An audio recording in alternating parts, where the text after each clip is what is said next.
Hey everyone, was just looking to record a quick video on my thoughts for Amazing Spider-Man 2. First off, I definitely think this is probably going to be one of the more divisive superhero films out there, more recent superhero films. Um, Main reasoning being, I feel a lot of people are going to go in with certain expectations that, oh, it's going to be big and crazy and there's going to be, fights every 2 seconds, but that's really not the case, and that's actually part of why I think it's so great, amazing, if you know.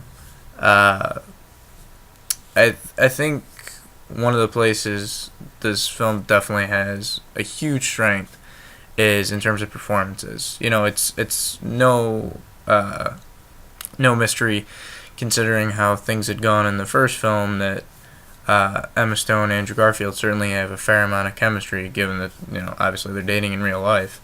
But it's actually really nice to see a new interpretation of Harry Osborn from Dane DeHaan, considering we had we had seen James Franco portray Harry Osborn in the original three Spider-Man films, but actually DeHaan kind of puts his own stamp on it, and he comes off a lot more menacing than Franco, which is something that's a little different than the source material, but it's still kind of a welcome change. Also, Jamie Foxx is really good as Electro.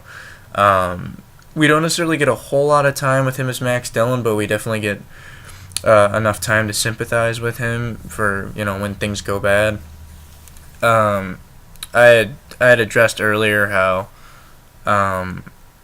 people going in expecting a lot of action, a lot of crazy over the top stuff happening. When I say that, I certainly don't mean that it doesn't happen. It definitely does.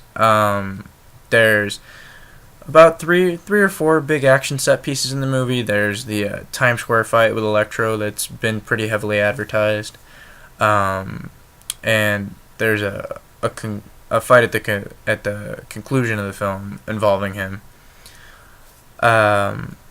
But even like on a technical level in general, it actually is pretty great. The cinematography by Dan Mindel kind of gives things a really bright, colorful comic book feel to it, and as usual, the score from Hans Zimmer's pretty great. He actually had some assistance from Pharrell Williams and I believe the Magnificent Six. So not necessarily as iconic as some of the work that Danny Elfman did on Sam Raimi's films, but certainly a welcome change. But yeah, I'd say overall, if you're a big fan of the first Amazing Spider-Man, and you were definitely getting behind Andrew Garfield as Spider-Man, there's certainly no reason why you wouldn't kind of fall in love with this one. Anyway, those are my thoughts. I'm hoping to get some pretty solid editing software sometime soon, to where I can put out some nicer videos, kind of a test run to see how this video capture is running.